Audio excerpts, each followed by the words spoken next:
money come move around like the first brush when you. Hi you guys, welcome back. My name's Holly. If you have been here before, welcome back. If you are new, welcome. Today's video is going to be wear this, not that, updates for your perfume collection. It is going to be spring here in the Northern Hemisphere, and it is 2022. Like your Baccarat Rouge 540 and your Delinas, well, they're smelling a little dated, so it's time for an update. Now, of course, this is only my opinion about some of these scent profiles, so I am not the end-all be-all Bible of fragrance. And if you feel like that you might be upset if you hear something that you love be suggested that it's not on trend anymore, you should maybe just click out now, because I can't promise you that what I say is always going to be like the nicest, because I'm kind of tired of being nice. So anyway, let's get started. I have something here for most people, most fragrance lovers. I have a vanilla, I have a gourmand, I have an incensey, oudy, resiny fragrance. I have a berry or fruity fragrance. I have a aldehydic citrus fragrance, something, yeah, you should be able to find something in here. So without further ado, let's go ahead and jump into it. The first update I think that perhaps we should be making for our fragrance wardrobes is with the Middle Eastern style fragrances. Those fragrances are fine. I am not saying get rid of them. However, there's a lot of brands that come from places like the UAE that are basically the American version of, you know, drugstore designer brands, but because they're made in the Middle East, people hype them up like they're luxury goods, but they're not. The quality is average. It's the same type of quality as you find in a designer scent anywhere else, if not less than, because they don't have the same regulatory bodies. My point is that a lot of the middle range, mid-market, Middle Eastern brands that got popular on YouTube make a fragrance that is subpar. Okay, they don't really smell that great to other people, and after some wear and tear for yourself, as your nose gets more developed, you start to notice they don't really smell that great to you as well. And if that hasn't happened to you, that's fine. If it doesn't happen to you, that's fine too. But I'm just suggesting some alternative type of fragrances to upscale your Middle Eastern style of scent. Now, the one that I have here on hand is not a Middle Eastern fragrance. It is made in Europe. I think it's made in France. This isn't, it was made in France. It's not even Middle Eastern inspired. It's really just the scent profile, which is spices, resins, ouds, and woods. So to give you an elevation in that scent profile, the fragrance that I have and that I'm suggesting that is also in an affordable price range is from 1969. It is the fragrance La Habana. I always want to say La Habana, but I know that it's not pronounced that way. Go out of the frame. There we go. So this is the 30 ml bottle. This retails for about $78. You can find this on the 1969 website, or you can get it on Sephora.com. They also sell a 100 ml bottle that is about $170. So, you know, just pick your poison if you want more affordable. I don't have any reason to need a larger bottle at this time, so it's up to you. But the note profile of La Habana from 1969 is saffron, elemi, incense resinoid, vanilla absolute, caramel ambroxan, Laotian oud, golden stone, and amber balsam resinoid. So you've got your oud, you've got your amber profile, you've got incense. Elemi is a really great plant note that helps elevate a lot of other fragrance notes. It doesn't really have its own scent. It works with your body chemistry to elevate other fragrance notes. You've got saffron, you've got caramel, ambroxan, like you're really getting an experience. And the smell of this fragrance is cohesive. It has no heavy chemically smell, even with that ambroxan and the other resinoids in there. It's clean smelling. Well, that's not quite true. It's smooth. It smells higher end. It smells well blended. It smells like somebody that created this put some thought into it instead of just smashing a bunch of ingredients that all smell similar enough that they work but don't really make a cohesive unit, which is what I found with a lot of the Middle Eastern brands. So if you want to upscale from your Swiss Arabian, Ragba, Latafa, I don't even know if those are real brands, try looking for ambers, ouds, tobaccos, woods, anything like that in a more cohesive style with fragrance notes that are going to bring them all together. So that is the first category, your like Middle Eastern style scents. Once again, especially because a lot of us were wearing these things at home, we really didn't get a lot of outside feedback. And I know nobody wants to know, like I know nobody wants to hear about what other people think about their fragrances, but you are going to out in public and your fragrances kind of do affect people around you. So it would be nice to smell good, right? I think. Anyway, going on, let's kind of move up the ladder in the rich tones. Let's talk about gourmands. So the current trend in gourmand fragrances are milky, chocolatey, syrupy, a lot of marshmallow, whipped cream, sweet, sugary, sticky, makes my teeth hurt to think about it. And those fragrances are fine. Those fragrances are totally fine. If they're what you like, if that's what you like, my God, wear it because it smells fine. You know, you don't smell bad, but that type of fragrance does smell a little immature. It signals not only just a immaturity level in regards to your age or intellect, but it also signals an immaturity level in your nose. I'm sorry right now if you're offended by me. Please know I'm offended by myself too. So my suggestion is to move away from the things that are sweet, milky, creamy. If you can use any of those adjectives, sugary, if you can use any of those adjectives to describe your fragrance, maybe it's time to put it down. Just give it a little break, put it down, try something new. The scent that I have for you is from the brand Phoebe Peacock Perfumes. It's an indie brand, and the fragrance from the line that I have is called Besame Mucho. So mucho kisses, lots of kisses, kiss me lots. Come on now. Focus. Besame mucho. Black pepper, tobacco, Madagascar vanilla, sandalwood, dark patchouli, and tonka bean. So there is a sweetness to it that comes from the tonka bean and the vanilla,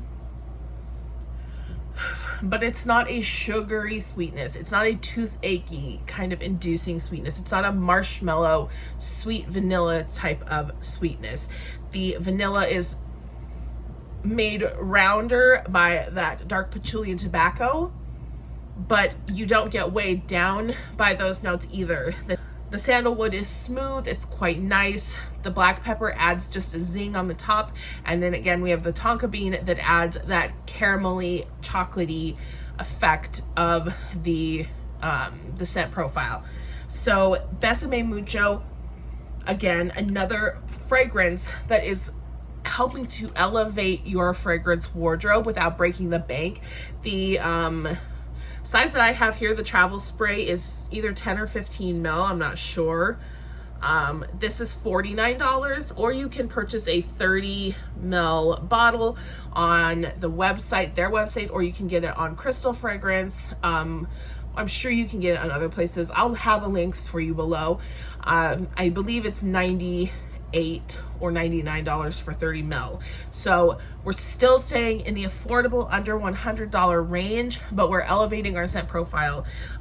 Let's get away from those childish sugary scents. I am not gonna lie, I'm sick of them. I am sick of smelling them on other people. I'm sick of smelling them on myself.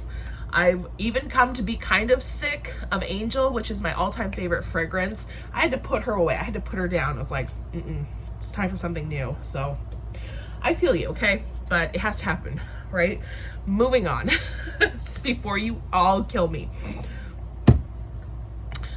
Let's talk about cherry fragrances. Cherry hit a high note with Tom Ford and Lost Cherry, but she's a little played out, not gonna lie.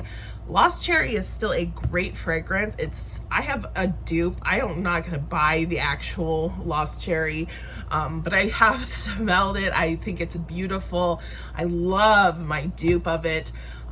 It's a great scent, but cherry got popular, and because it's popular, it's ending up in a lot of different fragrances, and not all of them are good, right? A lot of them are actually quite not great.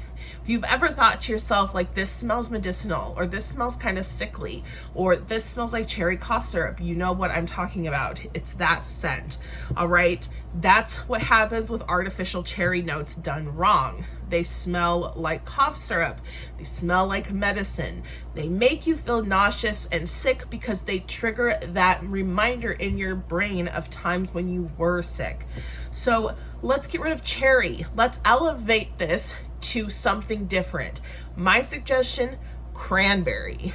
Cranberry, the humble cranberry, farmed in bogs all up and down the eastern seaboard. And in so many new and pre-existing classic fragrances. Cranberry is a surprising note because it sneaks into things and you don't even realize it's there, but it gives fragrances a soft juiciness and slight tartness that is never really affected by any sort of chemical or synthetic over or undertones. A cranberry note smells like cranberry regardless of whether it's a botanical or a synthetic cranberry note. So let's stop looking for cherry in our frags and start looking for cranberry. My suggestion for you is I Am Beautiful by Theodoros Kalatinis. I Am Beautiful has a opening of cranberry that is to die for. It almost smells lipsticky. It almost has that cherry lipstick vibe, but it's tart. It's tartar than that. It's tartar than that. It's a little bit mouth-watering. It's juicy. It makes you want to put it on. It makes you want to smell this in the air. There's a lot of other fragrances from very popular brands that have a cranberry note, designer and niche fragrances. I think that I Am Beautiful is one of the nicest, most elevated red berry fragrances I have tried. I'm not usually a fan, but here it just works so well. And again, this is a fairly affordable fragrance. Now, if you are buying from the US or abroad, if you are not in Greece or the EU, the shipping can be a little bit pricey, but because Theodoros Kalatinis offers free shipping over €100, if you pick up I Am Beautiful, you pick up a couple of other fragrances, get, you know, vanilla, get Coffee Addict. I'm just promoting Theodoros Kalatinis now because I love the brand, but this is a beautiful scent. This is a winner, a total gem from the line. I'm going to start discovering I Am Beautiful, and people are going to start discovering cranberry. I'm telling you now, it's the new hotness. Moving on, let's talk about vanilla. Vanilla has shown up in several of our sort of scent profiles so far. With the resinous scents, there's often vanilla to counterbalance those darker tones. In our gourmand scents, vanilla shows up very sweet, whipped, kind of creamy, powdery, however you want to put it, sweetness. But there are other ways that vanilla can be used. But one of the trendiest ways that I'm seeing vanilla being talked about is vanilla with an herbal freshness. So something like Angelique Noir, where a lot of y'all have been wearing it all this time without realizing that Angelica plant is actually a flowering herb and not a flower. So that comes into play. You have a lot of herbal elements such as Angelica, Immortelle. These all paired with a toned down, more natural vanilla scent without its sweetness, hyped up to 1,000 with ethyl maltol, becomes something really beautiful, classy, and refined. And the one I have for you is not Angelique Noir, because y'all know about that. And I do think that if you haven't tried it, you should get your nose on it, because Angelique Noir is staying in our stable. It stays fresh. But the vanillas that are like vanilla and rose, vanilla and violet, vanilla and, you know, those sort of sweet powdery vanillas, those are going away. We don't want those anymore. So we have Angelique Noir, and I also suggest to you Fat Electrician from État Libre d'Orange.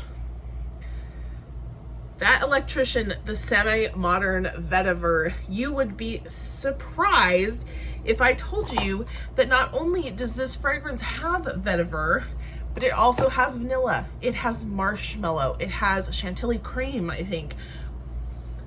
This is a vanilla fragrance. This is a vanilla fragrance with vetiver, not a vetiver fragrance with vanilla. This is sweet, dry, herbal, but very pretty and very composed on your skin. You don't smell childish. You don't smell like a little girl who's dabbling in, you know, little girls' fragrances. You smell like an adult who likes to wear elevated fragrances, who likes to wear grown-up scents, who knows what État Libre d'Orange means in French and can tell you that it means the free state of orange. I'm not really sure why they use that, because I think that's a French thing, and I don't know, I don't understand it, but that's what it means. So if you haven't tried Angelique Noir, or if you have even and you found that the Angelica was not the herbal note for you, give Fat Electrician from État Libre d'Orange a try. You can get it in a sample set. You can buy a sample on its own, and there's plenty of people on the internet who are also selling samples online. Give it a go, okay? For me. I know I haven't been that nice in this video, but just try it for me. And the last one is your citruses, okay? How many times have we seen Dolce & Gabbana Light Blue in videos? It's in people's most hated videos. It's in people's top 10 for life videos. It's in people's perfect summer fragrance videos. It's in people's overrated fragrances videos. Everyone has a feeling about fragrances like Dolce & Gabbana Light Blue, Acqua di Gioia, that scent profile where it's water, citrus, somewhat kind of solar and marine. But here's the thing. when something is talked about so much, when it becomes so common that you really can't go one way or the other without somebody having an opinion about it, you might feel that as part of your fragrance wardrobe, it's a little bit unnecessary, that you don't have any need for this sort of citrus fresh fragrance because everybody has it and you don't want to go out smelling like everybody else. I get it. Like, that's totally a natural and not strange reaction at all. I don't know what I'm trying to say. I'm just trying to say I feel you. I understand. So why not try something different? Why not take the citrus note and twist it around? Get away from the marine undertones. Get away from the feeling that we have to be by a beach or a lake shore or some sort of body of water to be wearing these bright solar citrus fragrances, and take it in to the city. That is literally what 1969 L'Air Barbès is asking you to do. Like, take your fragrance to the city. This is based off of the smell of the Paris city streets, the Parisian just air and atmosphere, and it smells almost masculine, but it's actually quite unisex. On your skin, it sweetens slightly, and it, for me, where my personal body chemistry does make everything a little bit sweeter, it does turn much more feminine. But even if you have a skin type that pulls things more masculine, it's unisex enough that you're not going to feel like you've put on a men's product after wearing it. It's fresh. It's elevated. Again, we're stepping out of the zone of, you know, just getting our first perfumes and not sure what we like. We've figured it out already. We know what we like. We're stepping out of it. So L'Air Barbès is the opportunity to take away the light blues and the aqua di gioias and find something different. The fragrance notes: aldehydes, fresh lemon, bergamot, concrete, yang yang extract oil, tuberose, ambrox, orris, cumin seed, ink, leather, dry woods, and white musk. This is a solar city street scent.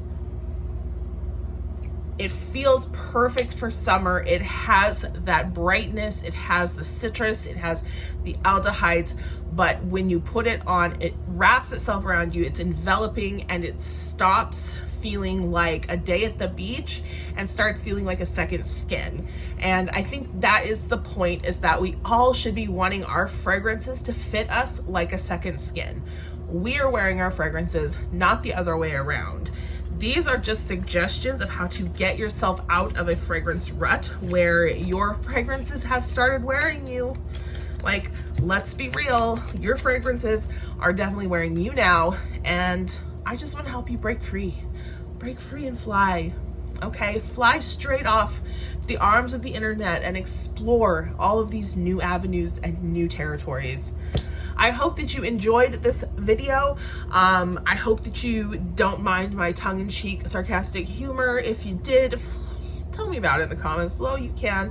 I forgot to turn comments on in the last video, but I will turn them on this video. If I don't reply, I apologize, but I am doing my best. Okay, thank you so much, and I will see you on the next video.